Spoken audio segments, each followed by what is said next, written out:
আমাকে অফারটা করেছিল, আমার নিজের পার্সোনাল কিছু প্রবলেম ছিল বলে আমি দায়িত্বটা তখন নিইনি।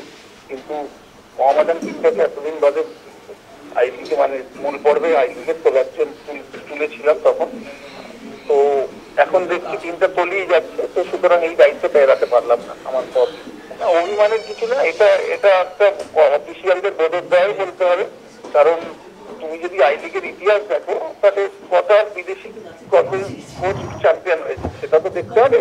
তো সুতরাং তারা যদি মনে করেন যে না ভারতীয় দিক দিয়ে চলবে, তাদের ব্যাপার, তারা নিয়েছে। এবং কোচিং জবটাই আমাদের এরকম। তো সুতরাং এই নিয়ে আমার কোনো মানে বক্তব্য কিছু না। আই লিগে যাতে চ্যাম্পিয়ন হওয়ার চান্সটা খুব কম, কিন্তু যাতে ভদ্রস্থ জায়গায় নিয়ে যাওয়া যায় সেটা একটা। দ্বিতীয় কথা হলো ফেডারেশন কাপ সামনে টুর্নামেন্ট আছে, এবং প্লেয়ারদের সাথে যতক্ষণ না কথা বলছি ততক্ষণ তো আমি এখন বলার মতো জায়গা নেই।